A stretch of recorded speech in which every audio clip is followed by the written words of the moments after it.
Welcome everyone. आज मैं the book of life movie के सेकेंड पार्ट लेकर आ गई हूँ। तो चलिए हम वहीं से स्टार्ट करते हैं जहाँ पे हमने एंडिंग की थी। सकाल के आदमी सकाल को बता देते हैं कि वो लॉकेट चेक के पास है, जिससे सकाल बहुत गुस्सा होता है और किसी भी हाल में लॉकेट को हासिल करना चाहता है। वहीं हमें मारिया को दिखाया जाता है जो अपने पीकी के साथ खिड़की के पास बैठी हुई है।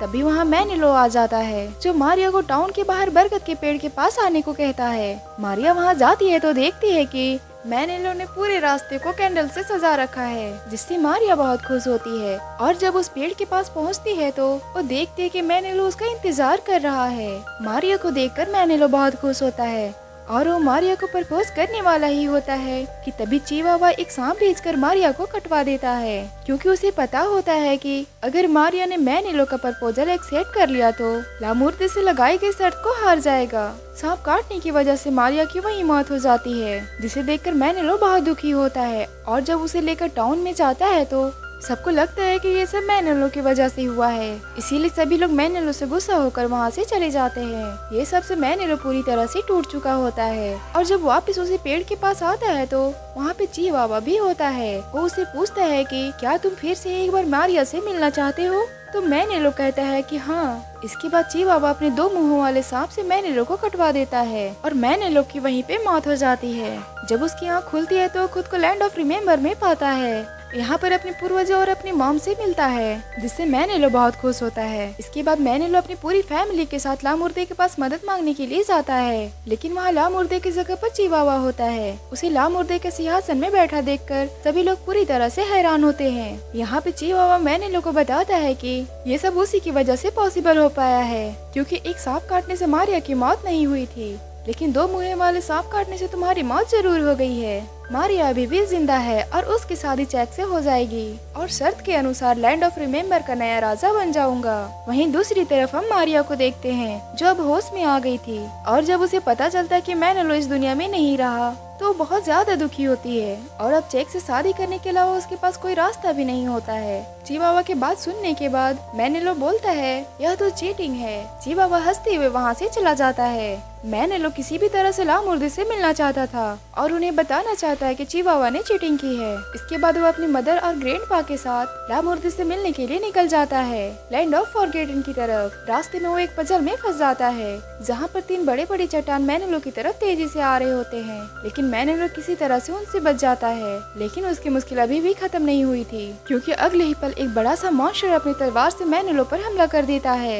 लेकिन मैनिलो को इससे कुछ भी नहीं होता, क्योंकि मैनिलो साफ दिल का एक नेक इंसान होता है। इसके बाद वो आत्माओं के गुफा में पहुंच जाते हैं जहां कैंडल मैकल मिलता है। कैंडल मैकल पहले तो मैनिलो को द वर्ल्ड ऑफ फॉरगेटन में ले जाने से मना कर देता है, क्योंकि ये सब किस्मत में लिखा होता है कि रिमेम्बर वर्ल्ड में रहने वाला कोई भी व्यक्ति फॉरगेटन में नहीं जा सकता। लेकिन जब कैंडल मैकल मैनिलो के भाग्य की डायरी को देखता है तो पूरी तरह से हैरान हो जाता है, क्योंकि मैनिलो की लाइफ की डायरी में कुछ भी लिखा हुआ नहीं होता है। ये देखकर कैंडल मैकर मैनिलो को फॉरगेटन में जाने का इजाजत दे देता है। अब मैनिलो एक झरने से क्रॉस करते हुए अपनी माँ और ग्रैंडपा के साथ फॉरगेटन वर्ल्ड में पहुँच जाता है। यहाँ पर वो लामुर्दे से मिलता है और उन्हें सारी बातें बता देता है कि किस प्रकार चिवावा ने चीटिंग करके सर जीता है। मैनिलो की बात सुनकर लामुर्दे गुस्से में जोर से चिल्लाने लगती है और अगले ही पल चिवावा वहाँ पे आ जाता है, जो लामुर्दे को गुस्से में देखकर अपनी गलती को स्वीकार कर लेता है। इस पर लामुर्दे चिवावा पर बहुत गुस्सा होती है। उसे मैनिलो को फिर से जिंदा करने को बोलती है, लेकिन चिवावा ऐसा करने से साफ मना कर देता है। इस पर मैनिलो चिवावा से कहता है कि तुम मुझसे एक शर्त लगाओ, अगर मैं जीत गया तो तुम फिर से मुझे जिंदा कर देना। इस पर चिवावा कहता है कि तुम्हारे पास ऐसी कोई चीज नहीं जिसके लिए मैं तुमसे शर्त लगाऊं। लामुर्दे ये सब सुनकर कहती है अगर तुम जीत गए तो दोनों राज्य पर तुम राज करना। इस पर चिवावा राजी हो जाता है और अपने मैजिक के इस्तेमाल से एक बड़े से ग्राउंड को बनाता है जहां मैनिलो को उन सभी बुल की आत्मा से फाइटिंग करनी होती है जिन्हें अभी तक मैनिलो के पूर्वजों ने मारा था। मैनिलो इतने सारे बुल को देखकर घबरा जाता है। वहीं दूसरी तरफ रियल वर्ल्ड में सकाल अपने आदमियों के साथ टाउन पर हमला कर देता है। ये देखकर मैनिलो के फादर रोकने की कोशिश करते हैं, लेकिन उनके सामने टिक नहीं पाते और कुछ ही पल में उनकी मौत हो जाती है। इसके बाद वो भी रिमेम्बर वर्ल्ड में आ जाते हैं जहाँ पर मैनिलो अकेले ही ढेर सारे बुल के साथ फाइट कर रहा होता है। मैनिलो के फादर उसकी मॉम से मिलकर बहुत खुश होते हैं। वहीं मैनिलो के सामने सारी बुल की हड्डियां मिलकर एक बड़े से बुल बन जाते हैं और मैनिलो पर हमला कर देते हैं। इस हमले में मैनेलो दूर जाकर गिरता है। उसकी तलवार और गिटार भी जमीन पर गिर जाती है, लेकिन इस बार बुल से फाइट करने के लिए तलवार को नहीं बल्कि अपने गिटार को उठाता है। ये देखकर सभी लोग शॉक्ड हो जाते हैं और किसी को भी समझ नहीं आ रहा होता है कि मैनेलो क्या करने वाला है।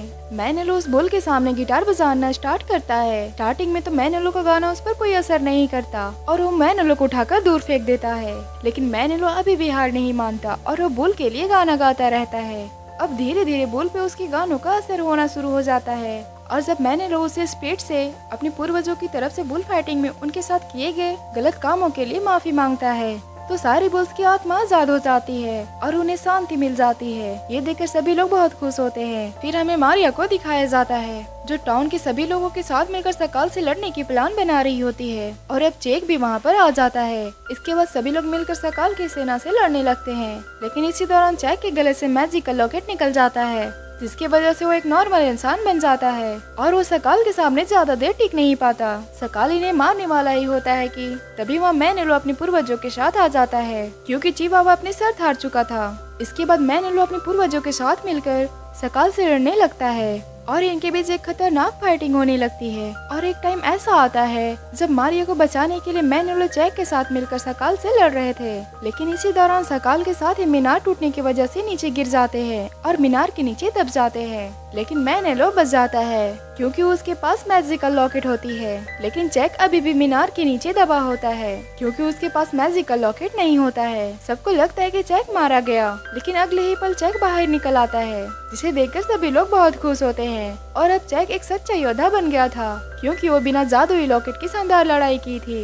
लेकिन सकाल जिंदा होता है जो इन दोनों पर हमला करना चाहता है, लेकिन मैनेलो और चेक मिलकर उसे फिर से हरा देते हैं। ये देखकर पूरे टाउन के लोग बहुत खुश होते हैं। इसके बाद मैनेलो और मारिया की शादी हो जाती है और पूरे टाउन में सभी लोग खुशी से रहने लगते हैं। और अब चेक भी समझ चुका होता है कि मारिया के लिए मैनेलो ही सही है। वहीं दूसरी तरफ लामुर्दे और चिवावा भी एक दूसरे से शादी कर लेते हैं और इसी के साथ ये स्टोरी यहीं पे खत्म हो जाती है। फिर हमें उन स्टूडेंट को दिखाया जाता है जिन्हें मारिया कहानी सुना रही होती है और अब कहानी खत्म होने के बाद अपने स्कूल वापस आने लगते हैं। तभी ये देखते कि म्यूजियम में काम करने वाली मारिया कोई और नहीं बल्कि लामुर्दे होती है और वो गार्ड चिवावा होता है। और इसी के साथ ये स्टोरी की एंडिंग हो जाती है। तो गाइस, आपको स्टोरी कैसी लगी कमेंट बॉक्स में जरूर बताएं। अगर आपको पसंद आई हो तो मेरे चैनल को सब्सक्राइब करें और वीडियो को लाइक करें और बेल आइकन को प्रेस करना तो बिल्कुल भी ना भूलें। Thanks for watching. मिलते हैं फिर ऐसे ही मजेदार वीडियो के साथ।